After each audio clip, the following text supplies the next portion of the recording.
Start. Hello नमस्कार मेरे दोस्तों, आप सभी का चाणक्य नीति क्लासेस में दिल से स्वागत है। तो सबसे पहले आप सभी चेहरे पे मुस्कान लाइए ताकि आज का दिन बेहतर हो। ठीक है, डेली करेंट अफेयर्स 12 जून 2024 और स्टैटिक जीके भी साथ में रहेगा और ये जो है ऑल कम्पिटिटिव एग्जाम के लिए महत्वपूर्ण है। ठीक है, आइए आज की सकारात्मक सोच को अपनाते हैं जो हमें ऊर्जावान बनाएगी। जीवन में खुश रहने का एक ही मंत्र है। ठीक है, जीवन में खुश रहने का एक ही मंत्र है, उम्मीद केवल खुद से करे, किसी और से नहीं। ठीक है, अगर आप जीवन में खुश रहना चाहते हैं तो आप खुद पे विश्वास कीजिए, खुद से मेहनत कीजिए और खुद अपने कॉन्फिडेंस में रहिए। ठीक है, किसी से उम्मीद नहीं रखना है। ठीक है, तो आप जीवन में खुश रहिएगा। ठीक है, तो आप लोग ज़्यादा से ज़्यादा मेहनत कीजिए, सेल्फ स्टडी कीजिए खुद से। ऐसा नहीं कि 4-4 5-5 घंटा का लेक्चर सिर्फ मोबाइल में देखिएगा तो पता चलेगा कि रिजल्ट जो है आपका नहीं हुआ। ठीक है, तो ऐसा नहीं कि 5-5 घंटा का लेक्चर देखना है, कम समय में अच्छे तरीके से पढ़ना है और ज़्यादातर सेल्फ स्टडी करना है। ठीक है, प्रमाणिक बुक को हर बार देखना है, रिवाइज करना है। ठीक है, तो जीवन में खुश रहने का एक ही मंत्र है, उम्मीद केवल खुद से करें, किसी और से नहीं। ठीक है, आइए आज की क्लास आगाज करने से पहले जय श्री राधे का नाम लेते हैं और आगाज करते हैं 12 जून 2024 करेंट अफेयर्स के अति महत्वपूर्ण प्रश्न। ठीक है, देखिएगा क्वेश्चन नंबर 1। हाल ही में विमान दुर्घटना में मरने वाले उपराष्ट्रपति सौलोस चिलिमा का संबंध किस देश से है? ठीक है, तो मलावी देश से है। ऑप्शन ए, इनका जो है निधन विमान दुर्घटना में हो गई है और ये कहाँ के उपराष्ट्रपति है? तो मलावी के, जिनका नाम क्या है? सौलोस चिलिमा। ठीक है, सौलोस चिलिमा का संबंध किस देश से है? तो मलावी से। मलावी के उपराष्ट्रपति रहे और ये इनके जो है प्लेन क्रैश में इनकी निधन हो गया। ठीक है, मलावी अफ्रीका महाद्वीप में पड़ता है, सभी को पता है। और इससे पहले जो है एक और करेंट अफेयर्स बना था, ईरान के राष्ट्रपति जो है रईसी साहब का विमान दुर्घटना में निधन हुआ था। ठीक है, ईरान के राष्ट्रपति जो थे रईसी साहब, उनका भी निधन प्लेन क्रैश में हुआ था, विमान दुर्घटना में। ठीक है, और इस बार जो है मलावी के उपराष्ट्रपति सौलोस चिलिमा का दुर्घटना प्लेन क्रैश में हुआ है। ठीक है, ऑप्शन है मलावी। ठीक है, आइए मलावी की राजधानी देखते हैं। मलावी की राजधानी आप लोग बताइएगा, तो लिलोंगवे। ठीक है, मलावी की राजधानी कहाँ है? लिलोंगवे। ठीक है, और अफ्रीका महाद्वीप में पड़ता है। तो अफ्रीका महाद्वीप के बारे में देख लेते हैं, कुछ इंपॉर्टेंट क्वेश्चन बताइएगा। लाल सागर को भूमध्य सागर कौन जोड़ता है? ठीक है, तो लाल सागर को भूमध्य सागर जोड़ने वाला सुएज नहर है। ठीक है, लाल सागर को भूमध्य सागर से कौन जोड़ता है? तो सुएज नहर। ठीक है, बताइएगा अफ्रीका महाद्वीप का सबसे बड़ी झील कौन सा है? अफ्रीका महाद्वीप का सबसे बड़ी झील कौन सा है? तो विक्टोरिया झील है। ठीक है, अफ्रीका महाद्वीप का सबसे बड़ी झील विक्टोरिया झील। बताइएगा भूमध्य रेखा से किस झील के बीच भूमध्य रेखा जो है किस झील के बीच से निकलती है? तो विक्टोरिया झील से, यह भी ध्यान रखिएगा। ठीक है, अफ्रीका महाद्वीप का सबसे बड़ा झील विक्टोरिया झील और भूमध्य रेखा किस झील के बीच से निकलती है? तो विक्टोरिया झील से। ठीक है, देखिएगा भूमध्य रेखा को 2 बार काटने वाली नदी कौन सी नदी है? तो कांगो नदी। ठीक है, भूमध्य रेखा को 2 बार काटने वाली नदी कौन सी है? कांगो नदी या जायरे नदी, उसी को कहते हैं। ठीक है, और मकर रेखा को 2 बार काटने वाली नदी लिम्पोपो नदी। ठीक है, तो ध्यान रखिएगा, जितने भी इम्पोर्टेंट क्वेश्चन था हम बताएं। और क्वेश्चन नंबर 2 देखिएगा, हाल ही में यूएनएससी जो है हाल ही में यूएनएससी में इजराइल गाजा युद्ध विराम योजना किसने प्रस्तुत की है? तो यूएनएससी में जो है इजराइल गाजा युद्ध विराम योजना किसने प्रस्तुत की है? Option B, USA. ठीक है, यूएसए जो है यूएनएससी में जो है इजराइल गाजा युद्ध विराम योजना प्रस्तुत की है। UNSC United national security council. ठीक है, इसे पुलिसकर्मी भी कहा जाता है। इसमें जो है 15 देश शामिल है, 5 अस्थाई और 10 अस्थाई। 5 अस्थाई जिसके पास वीटो पावर है, कौन कौन?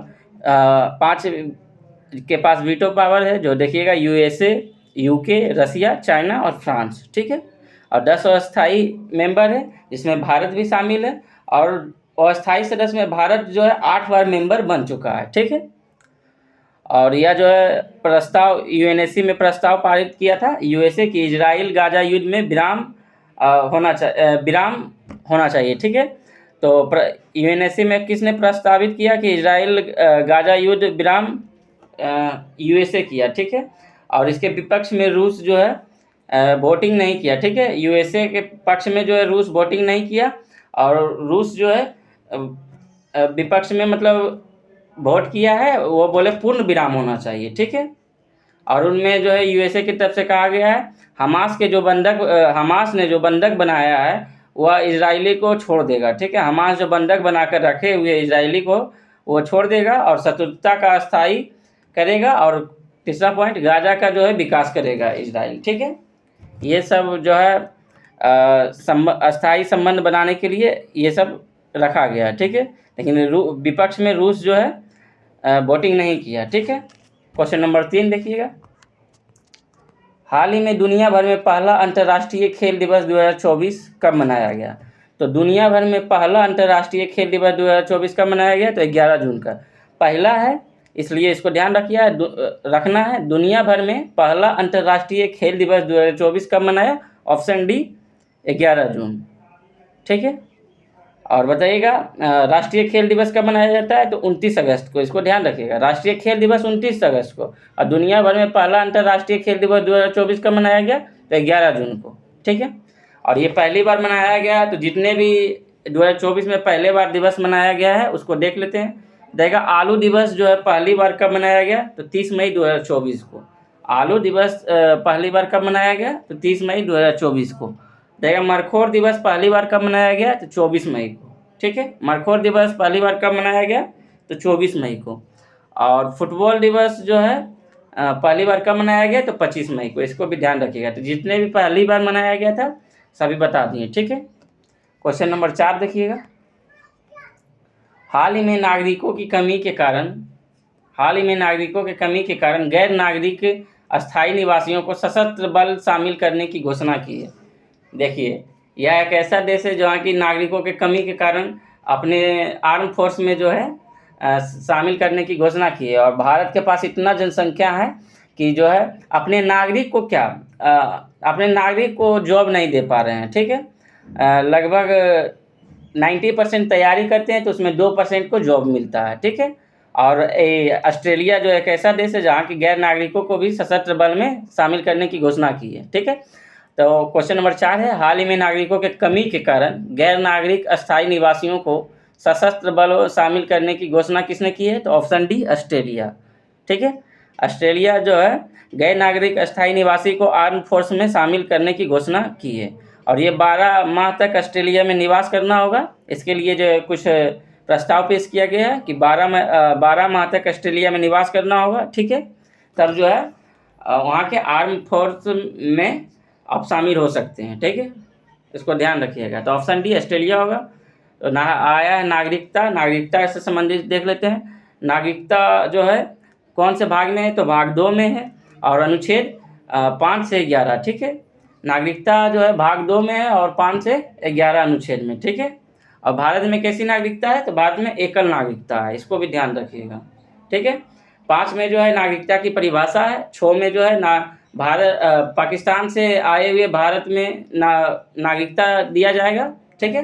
तो पाकिस्तान से आए हुए लोगों की भारत में नागरिकता दिया जाएगा, ठीक है। लेकिन कुछ फिक्स डेट रखा गया है, वह डेट से पहले आएगा तब, ठीक है। और आर्टिकल 7 में जो क्या कहता है कि यदि भारत से पाकिस्तान चले गए हैं तो संविधान पहले से लौट आते हैं तो भारत की नागरिकता दे दी जाएगी। 8 में जो है विदेश भ्रमण है, और आर्टिकल 9 में जो है अगर 8 में विदेश भ्रमण और 9 में जो है अगर किसी देश की नागरिकता आप ले लेते हैं तो भारत की नागरिकता रद्द की जाएगी, ठीक है। और 10 में जो आर्टिकल 10 में कोई भी देशद्रोह कार्य करते हैं तो भारत की नागरिकता रद्द कर दी जाएगी। और आर्टिकल 11 में नागरिकता संबंधित कानून बनाने का कार्य जो है गृह मंत्रालय के पास है, ठीक है। इसको भी ध्यान रखिएगा। तो 5 से 11 हम बता दिए, इसको ध्यान रखना है। क्वेश्चन नंबर 5 देखिएगा। यूक्रेन शांति शिखर सम्मेलन 2024 कहाँ आयोजित होगा? तो यूक्रेन शांति शिखर सम्मेलन 2024 कहाँ आयोजित होगा? तो स्विट्जरलैंड बर्न स्थान पर, ठीक है। स्विट्जरलैंड बर्न स्थान पर जो है यूक्रेन शांति शिखर सम्मेलन 2024 आयोजित होगा, ऑप्शन सी, ठीक है। स्विट्जरलैंड के बर्न स्थान पर, जिसमें रूस मना कर दिया है। रूस बोल दिया है कि हमें शांति वांति नहीं चाहिए। रूस के राष्ट्रपति बाबा पुतिन जो जानते हैं कि कैसा आदमी है, तो वो बोल दिए कि हम इसमें भाग नहीं लेंगे, हमें कोई शांति नहीं चाहिए, हम ठीक है, जिसको शांति चाहिए वो शिखर सम्मेलन करे, हमें कोई मतलब नहीं है। तो यूक्रेन शांति शिखर सम्मेलन 2024 कहाँ आयोजित होगा? तो स्विट्जरलैंड में, लेकिन रूस भाग नहीं लेगा। ठीक है, बताइएगा। और इस बार होस्ट देश कौन कौन से? जैसे यूक्रेन शांति शिखर सम्मेलन तो स्विट्जरलैंड रहेगा। G20 2024 के होस्ट देश कौन है? तो ब्राज़ील। ठीक है, G20 2024 का होस्ट देश ब्राज़ील, और G7 2024 का होस्ट देश इटली, और COP 28 का होस्ट देश UAE। ठीक है, इसको ध्यान रखिएगा। क्वेश्चन नंबर 6 देखिएगा। विश्व बैंक के कंटेनर पोर्ट प्रदर्शन सूचकांक 2023 में टॉप 20 में शामिल भारत का एकमात्र बंदरगाह कौन सा है? तो विश्व बैंक कंटेनर पोर्ट प्रदर्शन सूचकांक 2023 में टॉप 20 में शामिल भारत का एकमात्र बंदरगाह कौन सा है? तो विशाखापट्टनम। ठीक है, यहाँ आंसर है ऑप्शन बी विशाखापट्टनम होगा, जिसमें टॉप 20 में 19वां स्थान विशाखापट्टनम हासिल किया है। और फर्स्ट जो है यांगसान चाइना का है। ठीक है, इसको भी ध्यान रखिएगा। देखिए, अरब सागर की रानी कोच्चि को कहा जाता है। अब कांडला पोर्ट कहाँ है? तो गुजरात में, जिसका नया नाम क्या है? पंडित दीनदयाल। ठीक है, कांडला पोर्ट का नया नाम पंडित दीनदयाल पोर्ट। और लोथल पोर्ट कहाँ है? तो गुजरात में, इसको भी ध्यान रखिएगा। क्वेश्चन नंबर 7 देखिएगा। हाल ही में उड़ीसा के मुख्यमंत्री किसे चुना गया है? तो उड़ीसा का मुख्यमंत्री जो है ऑप्शन बी होगा, मोहन चरण मांझी को चुना गया है, जो कि बीजेपी कैंडिडेट है। ठीक है, उड़ीसा का मुख्यमंत्री किसे चुना गया है? मोहन चरण मांझी। ठीक है, और उड़ीसा में जो है लगभग 24 साल तक सीएम के रूप में नवीन पटनायक रहे। ठीक है, उड़ीसा में 24 साल तक सीएम के रूप में नवीन पटनायक रहे, जो कि बीजेडी पार्टी के थे। ठीक है, और ये 24 साल तक रहे। और यहाँ पे चुनाव हुआ 147 में 78 सीट बीजेपी जीतते हैं, और यहाँ के सीएम मोहन चरण मांझी बनते हैं। और ये एमएलए कोजिकर सीट से लड़े थे। ठीक है, और यहाँ के जो है सीएम अभी वर्तमान में मोहन चरण मांझी बन गए हैं। इससे पहले जो है 24 साल तक नवीन पटनायक रहे थे। ठीक है, और अगला देखिएगा, जैसे अभी जितने भी राज्यों में नए सीएम बने उसको देख लेते हैं। बताइएगा, मध्य प्रदेश के नए सीएम तो मोहन यादव। ठीक है, मध्य प्रदेश के नए सीएम मोहन यादव, उड़ीसा के नए सीएम मोहन चरण मांझी, और राजस्थान के नए सीएम भजन लाल शर्मा। ध्यान से सुनिएगा, एमपी के नए सीएम मोहन यादव, और राजस्थान के नए सीएम भजन लाल शर्मा, छत्तीसगढ़ के विष्णु शर्मा।